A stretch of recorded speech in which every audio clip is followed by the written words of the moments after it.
Hey, everybody. Welcome back to the 5 o'clock Curling Community Conversation. Today's guest has some computer issues, and she's going to be joining us in a moment. While we're waiting for her to come on, I'm going to just kind of introduce her. Um, so basically, she's going to be back with us momentarily. I know she will, and I'll just introduce her. I'm gonna try to get this right. First of all, Dr. Dawn Penich-Thacker. She began her career as a U.S. Army Affairs officer, serving in strategic communication at the Pentagon. She holds a PhD in rhetoric and linguistics. She teaches over at ASU political rhetoric and professional communications course. She's volunteered on the local, state, and national level since 2006. She's actually recognized just last year as one of the 40 under 40 people from the Phoenix Business Journal. You might know her from the Twitter handle Dr. Rhetorica, which I just love, Dr. Rhetoric. Would you please welcome from Save Our Schools, the communications director, Dawn, Dr. Dawn. Hello. Hi, how are you? I'm great. Thank you so much for letting me join you guys. Oh my gosh, it's our pleasure. So let's just kind of go over the ground rules here. We ask all kinds of questions. You answer whatever you want. You're free to pass, just like in any community circle. Our job here, I believe, is to kind of expand the knowledge of our community. We try to have a wider range of guests. You are here during Teacher Appreciation Week because you are a teacher. You work to save teachers, really, and you just have a lot to give. So we're going to have a wide-ranging conversations, really about vouchers, kind of the myths and the facts, and then we'll hopefully end with a fun little game. Okay? Okay. All right. Hey, so tell us a little bit about the Save Our Schools movement, which was founded by 6 women. Can you talk about how that got started? Yeah, so in early 2017, you and some of your viewers may have had a similar instinct. I and the other 5 founders of Save Our Schools thought, like, dang, I need to get more involved. I vote, I do my part, but I need to step it up here. And so started going down to the state capitol when we had time, and the 6 of us who formed Save Our Schools didn't know each other. We actually met each other by, you go to the Capitol, you sit in hearings, you start to recognize faces, you exchange numbers, and many of us being teachers, retired teachers, current teachers, ended up going to the Education Committee hearings.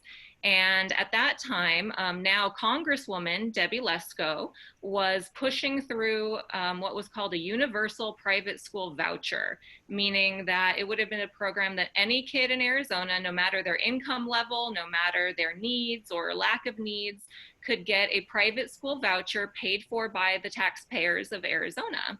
And knowing what we know about education funding for our public schools in Arizona, a lot of people just said, like, absolutely no way, that's crazy. Why would we do that? We need every tax dollar we can get in our public schools.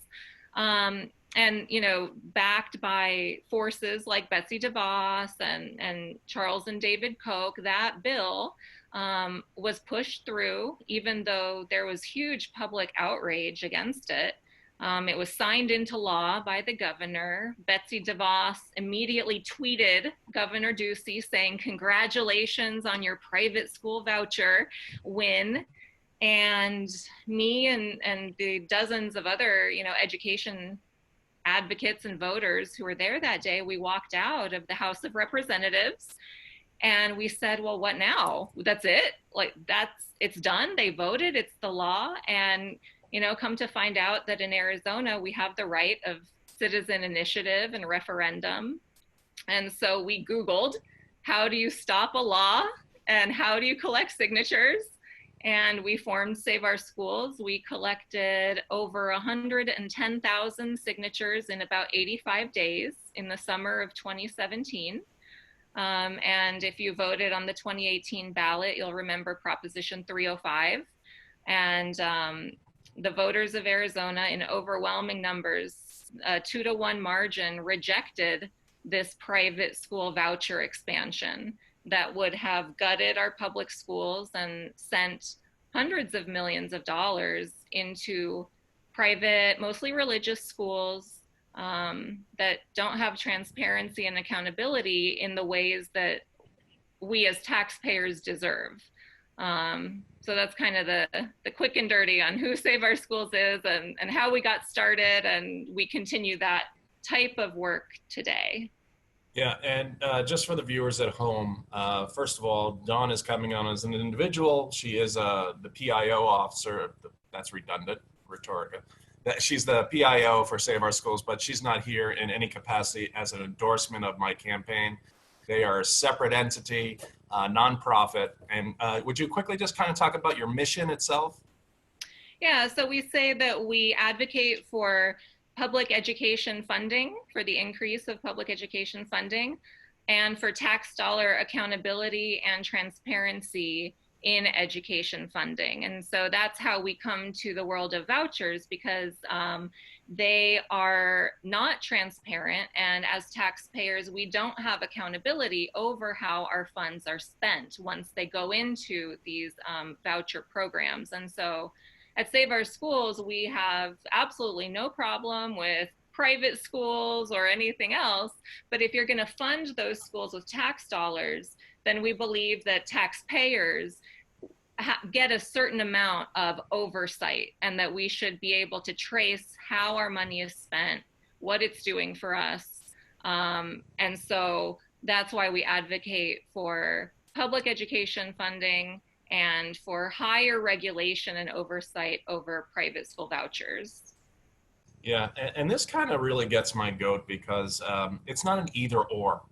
Yeah. I think what we're talking about in Arizona, when we're $4 billion a year behind the actual average of the United States, it's not like we can be playing the Hunger Games where we can be taking pieces of the pie away from little. I mean, basically, we're all little mice trying to eat this cheese. But there are some vouchers that are actually necessary. You want to touch on the ones that, I mean, so you're not like anti-voucher. I look at it as like there's a purpose. Seems to me that your organization is very similar to me, and then they think that every child deserves an excellent education. Yeah, absolutely. And that is an important piece for Save Our Schools is, Arizona started with the private school voucher program in 2011, and it was specifically and exclusively for children with special needs, so children with disabilities.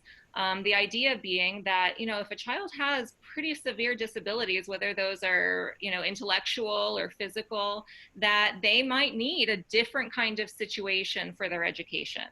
And so to allow them to take some of the funding and go and find that autism academy, for instance, that was right, that gave that child a shot at the education that he or she needed. So Save Our Schools has no problem with that. In the years since, though, like the story I just told, that notion of narrow, focused vouchers for the kids with very clear needs and reasons for having them has been blown, to smithereens, to where now it's like, vouchers for the siblings of kids with special needs and vouchers for anyone who wants it. Last year, a House of Representatives member even proposed vouchers for anyone who's ever been bullied at school. Well, I don't, how do we decide on that as taxpayers? Well, and here's the funny thing. If I had an idea on how to solve bullying in schools, I don't know if it would get to her because her address is actually a P.O. box. That's right. So, So for those of you following at home, that was a little insider baseball joke right there for those following at home. Okay, go ahead. Sorry.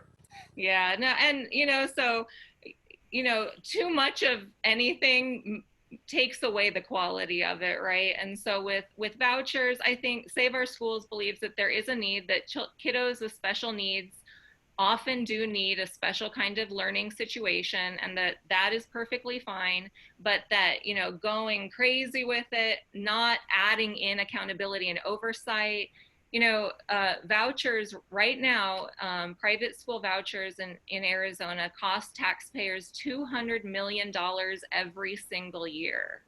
So, we think of this, we tend to believe that this is just like small little programs for small little $200 million a year and growing. And that's a big chunk of taxpayer dollars that are going into private schools that You know, we have no say over what the curriculum is. We have no say over the credentials of the people working there. They do not take standardized tests, or if they do, they don't have to report them. So we really are kind of pouring our money into a black hole that we don't have any oversight over. And so that's where a lot of, I think, the problem comes from. And the other element is the fact that, you know, 95% of Arizona families continue to choose public schools. So this isn't a school choice issue. Parents are choosing public schools. I want my choice of my neighborhood public school to be a really good choice. I don't want to cross town just to find a good school. I want to be able to put my kid on a bus and know that he's going to have a school nurse and a special education classroom and a qualified teacher. And in Arizona, we cannot afford to fund 2 or 3 systems. We're not even funding what we have. We can't afford all these boutique spin-offs. We need more, you know, as you said, Eric, we need the pie to be bigger. And so that's what we work on at Save Our Schools. That's I couldn't, you know, I could say it better. You must have like this communication. Yeah, no. Shay Najafi actually wrote in and says you're doing an amazing job, and she thanks you for what you've done and what you are doing. That we're talking with Dr. Penich-Thacker, and Dawn is here as the communications director for Save Our Schools. If you'd like to ask her a question, just type it into the bar there, and we'll try to get it answered. I want to kind of do an overview of where we are, because you mentioned 3 different systems, and it's actually a little bit more convoluted than that. I just want to give people like a little history lesson here. When we first had the Goldwater Institute go out and say we want vouchers, and it was passed by the legislature, it was found to be unconstitutional, because the courts found that any dollars that went into the general fund could not then go to a secular school. Couldn't use public tax dollars for religious education. So they did a little end around where they then had a middleman in there, so that they then created what's called the student tuition organizations, or a little middleman where they can funnel dollars, credits, that would actually be paid back to people on their taxes, but it would never go into the general fund. So there was this real sneaky way of doing the same exact thing, but now they're losing up to 10% of the money because they have to pay the middleman, right? The VIG. You know, if you're going to bet with a bookie, they always win. So we had a guy that was in the legislature by the name of Steve Yarborough. And every year he would have one of the largest STOs. And he made upwards of $1 million a year in taxpayer money. And what I say to people is, if you really believe in every child having a quality education, then when we fund so little, and you take $1 million out of that pie and put it in that man's pocket, how can you be okay with that not going into the classroom to help educate a child? Even if you believe an educated child needs to be privately educated. And then there's the ones that say, well, we have to just allow parents to choose, and that's a backpack full of cash, and if it's a private school, so be it. And they call themselves fiscal conservatives. And we have absolutely no oversight of these dollars. There is no oversight in the way that they then do this whole thing where they have no bid contracts, where they give Uncle Ernie the painting job for a really inflated rate. And, you know, it's just like, we've got this welfare for the wealthy. And then I go on and I say, even though we've had these private school tax credits for so long, private school enrollment has remained flat over that time. Where public school enrollment, the 95% of the kids, has risen like this. We are just subsidizing a rich person's education. Yeah, that's actually a really interesting point, and something that I think hits close to home for your area is the highest amount of vouchers in the state are actually used kind of in the North Phoenix into Scottsdale and that kind of thing, which lets us know that sometimes it's not the neediest population who's using these. A lot of times the folks who push vouchers will tell you that it's for the poor, but the Arizona legislature has never seen fit in over a decade of having vouchers to put an income requirement on these vouchers. So most vouchers are actually used by upper middle class to affluent families in Arizona. So you really, and this is data, you know, this is state dollars, so we know exactly who is getting how much money. People are also shocked to know that right now in 2020, a voucher can be $40,000 per child. So it can also go lower. It can be as low as $6,000 for one child. But if you think about, you're literally putting $40,000 of taxpayer money on a debit card, on a Visa card, and mailing it to a family. And if they have 4 kids, then multiply that by 4. And they get to use that how they want to use it. And, that's the law. That's what we're doing. Yeah, and let me just piggyback on that. And the money, actually, it does not have to be used during the same year. It gets to be rolled over. And then when these children leave K through 12 education, it can be used as a college savings account.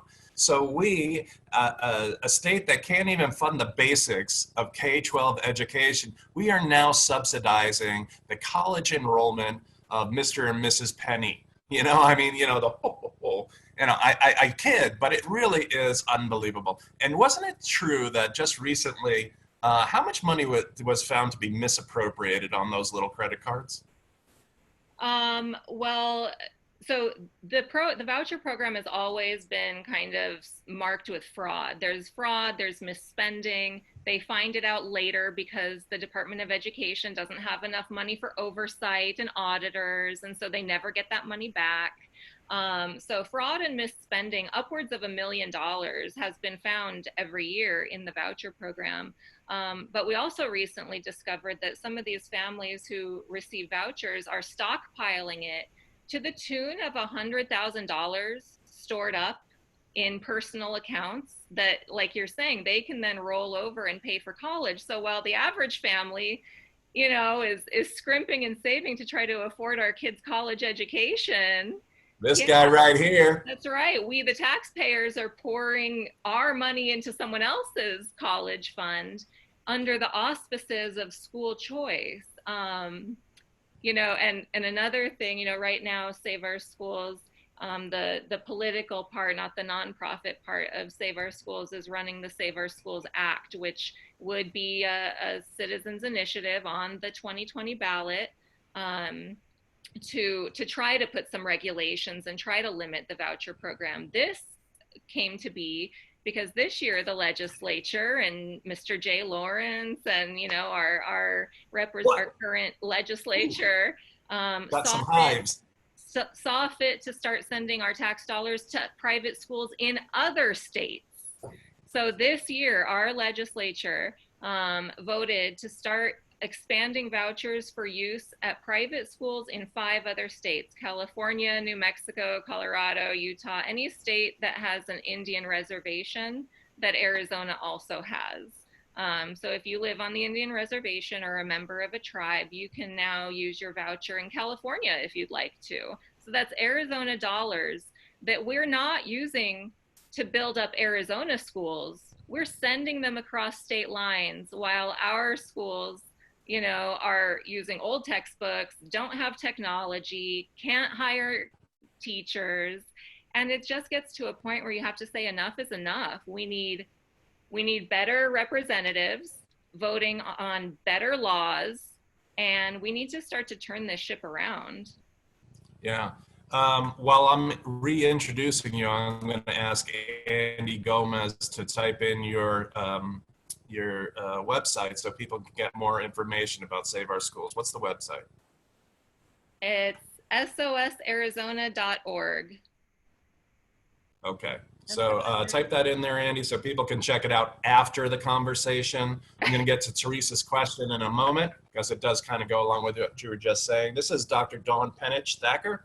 She's the communications officer for Save Our Schools, and she's graciously agreed to join us. I want to touch, first of all, allow me a moment because I did say that vouchers in some cases are okay. First of all, my belief is that every child deserves an excellent education. Every school deserves to have a chance to be an excellent school. We do give up to $40,000 for special education children to go elsewhere to get services, but under federal law, FAPE, where they have a free, appropriate public education, sometimes those needs cannot be met. It's not like the state is giving $40,000 for the public school system to educate these kids where they could. But this is where we're at, right? We're not going to say that these kids don't deserve an education. They do. But we have to really limit it because we do have the profiteers in there. And when you started talking about the vouchers that people were then complaining about, that they should be allowed to go just outside the state lines, that's actually for some kids for the Navajo Nation. Am I right? Well, that was how The, it was. the case the case was they were trying to make a case about these 5 or 6 kids that were using these vouchers across the state line, and it was really a political football used by another organization that will remain nameless, because right now you have people dying on the Navajo Nation from this disease, this COVID virus. I don't see any of those son of a guns coming out onto the interweb, coming onto their Facebook or their Twitter saying, hey, save the Navajo Nation. But when it came time to those damn tax dollars to go across the state line, I mean, this pisses me off. Be real. If you care for kids, care for them at every step of the way. So that goes out to you. Anyway, I'm sorry. I get a little heated about that. People, if you want to change the world, change it from your local election. Change it right here, right now. Do something. Teresa Ratty wants to know how it's going with the signature collection and the lawsuit, actually. Okay, so we're still awaiting a decision on the lawsuit, and just to back up and explain that, because it is so hard / impossible to be out and about getting signatures for initiatives right now, or candidates, it's really tough for school board candidates. So if you know any, and they're good, help them sign their petitions. We filed a lawsuit with 3 other parties, one of whom is Invest in Ed, the education funding initiative, to ask to be able to get our signatures online, just like candidates do. So we already have the system in place. It would be a really easy thing. The Secretary of State has confirmed this, to collect signatures online instead of having to do it with pen and paper, which isn't safe right now. So we're still awaiting a decision from the Arizona Supreme Court. And then we'll have to decide from there based on what they decide. The deadline for those initiative petitions is July 2nd.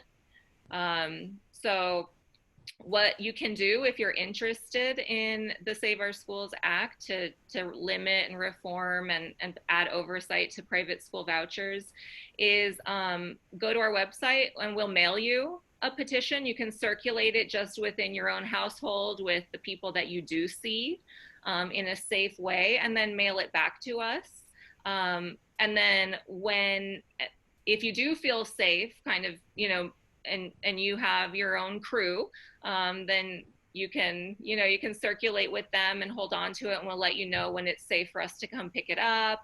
So we're doing what we can. These are crazy times, and health and safety is number one, so at Save Our Schools, we're local, we're a local volunteer group. We're not affiliated with a lobbying firm in DC. We don't have big backers. So what we do with volunteers. And so we have said that volunteers need to care about their health and their families first.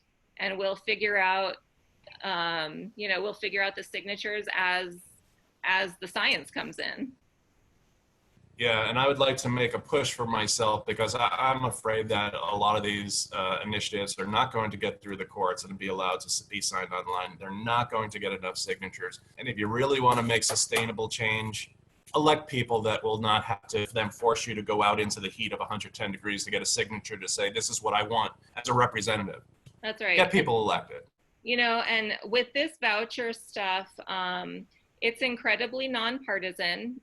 Republicans, Democrats, independents, everyone wants a good education. We want a state, you want your accountant to be well educated. You want your doctor to be well educated. You want, we all want well educated people. So this is not a partisan issue. But every time they pass these voucher laws in our state legislature, they pass by 1 vote. That's how close our legislature is, and that's how close the votes are on these kinds of education issues. So if we can just get 1 or 2 or 3 or more education champions into our legislature, it would turn this place around in a way that lasts. Yeah. So what you're saying, really, I mean, what I'm hearing is it's time for a teacher. It is time for a teacher, for sure. All right. Hey, I got you on tape there, lady. Dr. Dawn, Hey, Bill Egan says thank you for all you do and for being so involved and outspoken for our students. I think that's just wonderful. Talk to me about it's Teacher Appreciation Week, and especially during this time of COVID. Talk to me just start freewheeling about the teachers in Arizona and what impresses you.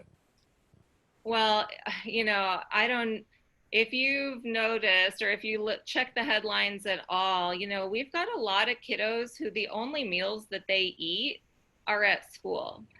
The only place where they get help with their homework is at school. The only place they see a nurse or get an eye exam is at their public school. And so when we've been in this situation, our public schools have stepped up. We've been feeding kids who are hungry. They've been putting hot spots on buses. And since the buses aren't driving the kids around, they've been putting hot spots on our school buses and driving them out to impoverished communities so that kids who can't afford Wi-Fi can still get online and do their homework. Teachers have been working harder than ever. I'm a teacher. I have never worked harder as a teacher than I have this past couple months. Everything I would have said in person, I'm now making into a video. Everything that I could have drawn on the whiteboard, I'm now doing, online. And so it's just, I think that you talk about teacher appreciation. I've heard so many people say, I've never appreciated teachers more than I do now, stuck with my own kids and trying to figure, how do you teach these creatures, how do you make them listen to anything? How do you make them sit still? Teachers are amazing. We've never known that better than we know it right now. So, we want to go back. People are talking about, when are we going to go back to normal? I would like to build a legislature, and I would like to build ideas that takes us not back to normal, but better than normal. Normal wasn't cutting it for a lot of people. We need better than normal. So that's why I appreciate we have to take this. Yeah, no, we have to take this opportunity, right? Yeah. Everything is an opportunity. So we have very small ways of funding education now. So we got the baseline, but we can build a system that we want to see in 20 years. We can build an Arizona that actually has people that are born here, work here, learn here, stay here, and have families here and retire here. We could be that state. We have all the natural beauty in the world. We have all of these great people as our neighbors. We can do it. We just have to elect wisely and look towards the future. So that's the opportunity. Hey, what do you say we finish up with a little game there, Dawn? Save our schools. All right. We like to kind of just kind of put people in a better mood. So this here game is called Save Our Rhyming Schools. I'm going to say something that goes and rhymes with schools and needs saving. Okay, so like if I say save our screwdrivers and monkey wrenches, you would say save our tools. There you go. Okay, so you got the game. Got it. It's kind of a silly game. It's all right. You want a tough one? All yeah. right. So when something is really, really, really awesome, we say save our school. Rhymes with school. Our schools are cool. Awesome. Is that a trick question? No. Okay, here's one. When you were an old-timey farmer, you used to drive this animal and around the farm, and it was just like a horse, but it was save our. Well, I'm thinking of a beverage right now. So if you're talking about mules, then I can get on board with that. This is happy hour time after all. Yes, Moscow mules. Okay, so when you go have your Moscow mule and you're sitting up at the bar, you're sitting on a save our stool. That's right. Very good. This is a stupid game we're not going to play anymore. That's horrible. We gave it a try. It was really bad. I want to thank you so much for coming on the program. It was really interesting. I do want to kind of end up with, there's a guy by the name of Wilkie, the Wilkster. He's talking about Proposition 108 that happened in 1992, and he thinks that's a problem to funding schools, and it really is. You need, at the state legislature, because of that proposition, you need 2/3 of the House and Senate to vote for increasing revenues, where you only need half of them to cut. The thing about the voucher program, and I think there is a loophole here, I think we can rescind those vouchers that are going outside of the special education because it was never in the general fund. So the same way the Goldwater Institute got around it to make it constitutional is the same way that a 50+1 vote will get them out. Right now we have about $600 million going out of the general fund to school tax credits. And we are going to need a lot of money when this COVID thing comes around. So can't mortgage the future, can't give up on the kids. It's going to be an interesting ride. Thank you for all you do, Dawn. Thank you. Happy Teacher Appreciation Week to you, Doctor. Well, and to you as well. Yeah. Everyone's a teacher until the day they die, right? You never give That's that right. up. Yeah, okay. Usually I start dancing out of here, but I feel so bad about the name game. All right, maybe next time. Come back again. See you. Thanks so much.